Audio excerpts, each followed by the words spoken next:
Halo Ayah Bunda, selamat datang di video kedua program 30 Days Weight Gain Challenge bersama Querpo. Sebelumnya, di video pertama, Ayah Bunda sudah tahu pola makan untuk naikin BB anak. Di video kedua ini, aku mau jelasin soal konsep naikin BB, cara optimalkan pertumbuhan tinggi badan, dan cara mempertahankan BB anak untuk bisa stabil dan naik seiring pertumbuhannya. Anak di usia 7-14 tahun atau usia sekolah adalah usia di mana anak mulai aktif berkegiatan, baik kegiatan belajar di sekolah, ekstrakurikuler, olahraga, les musik, les tari, bela diri, dan banyak kegiatan lainnya. Di usia ini juga anak mulai senang berteman, kemudian banyak main di luar rumah. Pada usia ini anak masih dalam tahap pertumbuhan dan perkembangan. Nah, pertumbuhan tinggi badan anak akan terus bertambah sampai usia anak di 18 tahun untuk perempuan dan usia 19 tahun untuk laki-laki. Tapi nggak cuman pertumbuhan tingginya aja nih, Ayah Bunda juga perlu perhatikan kenaikan berat badan anak seiring bertambahnya tinggi badan anak. Karena kalau anak cuma nambah tinggi tapi berat badannya nggak naik, anak bisa punya berat badan di bawah rata-rata dan nggak seimbang sama tinggi badannya. Gimana caranya anak bisa tambah tinggi badan dan naik berat badan secara optimal di usianya? Aku akan bantu jawab dan jelasin di video ini. Ayah Bunda jadi bisa tonton sampai habis ya. Teori naik BB. Yang pertama, untuk kenaikan berat badan supaya BB anak bisa naik, anak perlu surplus kalori atau makan makanan yang lebih banyak dari kebutuhannya. Contohnya, anak butuh energi buat dia belajar, buat main, buat olahraga, dan buat aktivitas yang lainnya. Contohnya, anak butuh sekitar 1.700 kalori energi untuk buat jalanin semua aktivitas harian ini. Buat naikin BB, makan anak harus dilebihin jadi minimal 2.200 kalori energi. 500 energi lebihnya itu akan disimpan di tubuh dan diakumulasi dalam 1 minggu untuk BB anak naik. Buat penuhi kebutuhan energi atau kalori anak, Ayah Bunda harus memperhatikan makan yang akan dikonsumsi adalah makanan yang tinggi kalori. Hindari kasih anak-anak makanan yang jumlahnya banyak tapi rendah gizi. Contoh pertamanya, makan yang banyak kuah atau air, karena bisa bikin anak tuh cepet kenyang dan air aja tapi jumlah kalori atau gizinya tuh masih kurang. Contoh kedua adalah cemilan yang terlalu manis atau asin. Cemilan-cemilan ini biasanya bikin anak ketergantungan dan malas makan karena udah kenyang tapi cemilan atau snack doang. Makan tinggi kalori nggak harus porsi besar kok. Ayah Bunda bisa coba buat kreasiin makan yang simple, porsinya kecil tapi punya kandungan kalori yang tinggi buat naikin BB anak. Buat kreasi makan tinggi kalori, Ayah Bunda bisa campurin apa aja, daging, ayam, ikan, telur. Ada salah satu ini di makanan anak. Contoh menu kreasi makanan tinggi kalori yang simple udah aku siapin di meal plan. Ayah Bunda bisa langsung cek ya. Kalau anaknya BB-nya stuck atau naik turun gimana nih men? BB anak yang naik turun atau stuck bisa karena beberapa faktor. Yang pertama dari makanan yang belum memenuhi kebutuhan kalori anak atau makanan yang belum tinggi kalori. Yang kedua karena anak terlalu aktif nih atau banyak kegiatan jadi perlu asupan yang lebih banyak lagi. Ayah Bunda bisa tambahin asupan anak dari minum susu atau cemilan yang tinggi kalori, contohnya buah, pisang, alpukat, puding. Jadi bisa ganti energi anak yang dipakai saat kegiatan. Yang ketiga bisa karena faktor riwayat penyakit yang pengaruh ke kenaikan BB anak. Nah, kalau Ayah Bunda merasa udah memperbaiki pola makan anak tapi BB-nya tetap stuck, bisa coba cek ke dokter untuk lihat faktor penyakit anak. Tapi Ayah Bunda nggak usah khawatir, selama anak dalam kondisi sehat pasti BB anak bisa naik asalkan menerapkan pola makan dan meal plan yang sudah ada di program. Teori nambahin BB. Selanjutnya soal penambahan tinggi badan anak. Ayah dan Bunda pastinya mau dong anaknya tumbuh tinggi sesuai dengan usianya atau setara dengan teman-teman sebayanya. Dari penelitian dan jurnal, 60% faktor tinggi badan itu sebenarnya berasal dari faktor genetik atau tinggi badan ayah dan faktor penyakit. Nah,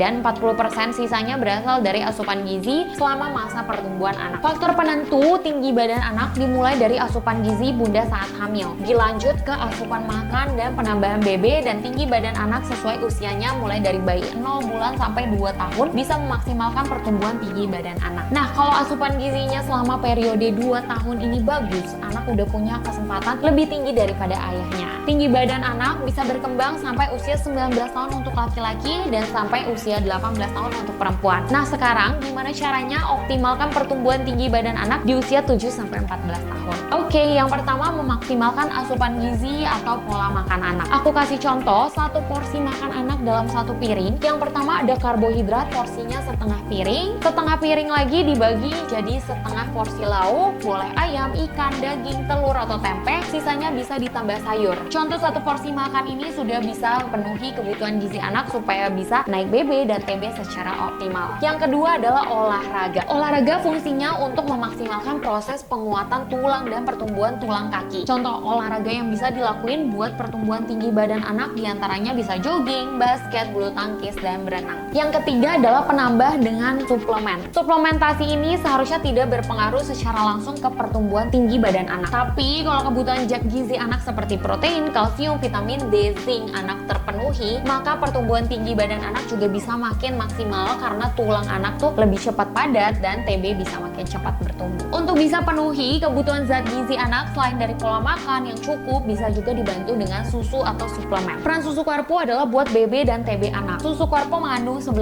vitamin dan 6 mineral dalam satu sajian atau 2 scoop susu Quarpo. Ayah bunda udah bisa dapetin 500 kalori, 15 gram protein juga dilengkapi kandungan kalsium, zinc, vitamin D, dan fosfor yang bisa membantu pertumbuhan tinggi badan anak. Dari konsumsi 2 scoop susu, udah bisa memenuhi sekitar 36% kebutuhan protein, 42% kebutuhan fosfor, 13% kebutuhan zinc, 100% kebutuhan kalsium, dan 100% kebutuhan vitamin D dari total kebutuhan anak menurut angka kecukupan gizi. Jadi susu Quarpo bisa berperan membantu melengkapi kebutuhan kalori, protein, vitamin, dan mineral anak supaya kenaikan BB dan pertumbuhan TB-nya jadi lebih optimal. Tapi ayah bunda juga harus ingat, kenaikan BB dan TB bukan hanya dari susunya, tapi harus dibarengin juga dari pola makannya. Sekarang ayah bunda udah bisa lebih tahu soal konsep dan cara nambahin BB dan mengoptimalkan tinggi badan anak. Jadi mulai sekarang udah bisa mulai praktekin pola makan dan meal plan yang udah aku share, dan aku harap gak cuma saat program aja, tapi pola makannya juga bisa terus dipraktekin sampai anak dewasa nanti. Kalau anak masih belum ada kenaikan berat badan atau ayah bunda masih ada kendala dalam praktek program naikin BB anak yang aku share ini, ayah bunda bisa segera konsultasi ke ahli gizinya Quarpo di WhatsApp supaya bisa cari tahu kira-kira kesalahan apa yang dilakukan selama program dan gimana solusinya. Perlu ayah bunda ketahui, kebutuhan anak akan terus bertambah seiring bertambahnya berat badan, tinggi badan, usia, dan kegiatan anak. Jadi pola makan anak yang sekarang sudah diterapkan, jangan berhenti di sini aja, tapi bisa dilanjutin, diterapin supaya BB dan TB-nya anak bisa terus naik seiring pertumbuhan umurnya. Apa boleh susu Quarpo diminum jangka panjang? Jawabannya adalah sangat boleh. Susu Quarpo ini terdiri dari bahan alami seperti temulawak, oat, gandum, serta whey protein, bukan obat. Sehingga mau anak untuk jangka panjang sangat diperbolehkan karena kandungannya yang sehat dan bisa menutrisi kebutuhan harian kalian. Sehingga secara jangka panjang susu Quarpo bisa memberikan kesehatan pada tulang, membantu penuhi kebutuhan anak. Nah, susu Quarpo juga kaya akan vitamin untuk bantu meningkatkan daya tahan tubuh anak sehingga sangat aman dan menyehatkan untuk bisa menjaga kebugaran di usia anak yang aktif dan banyak kegiatan ini. Kandungan ini bukan kami buat-buat sendiri, tapi kandungan ini sudah sesuai dan di-approve langsung oleh BPOM dan tertuang di dalam pouch ini. Jadi susu Quarpo sangat aman karena pada dasarnya susu Quarpo ini adalah susu, dan susu itu baik diminum siapapun dari bayi hingga dewasa. Semua orang minum susu, dan susu itu malah direkomendasiin oleh Kementerian Kesehatan sebagai pangan tambahan atau pemenuh nutrisi tubuh. Jadi sangat diperbolehkan ya. Baik, ini aja yang mau aku share selama program naikin berat badan. Aku mau mengucapkan terima kasih atas kesediaannya ayah bunda yang sudah menjadi pejuang gemuk sehat sampai sejauh ini. Aku berharap Quarpo bisa menjadi teman sejati ayah atau bunda dalam melengkapi kebutuhan gizi dan membantu proses menjaga berat badan anak agar lebih stabil dan sehat ke depannya. Tetap semangat dalam mempertahankan berat badan anak, dan bila ada kendala bisa langsung WhatsApp ke nomor Minpo ya. Sampai jumpa!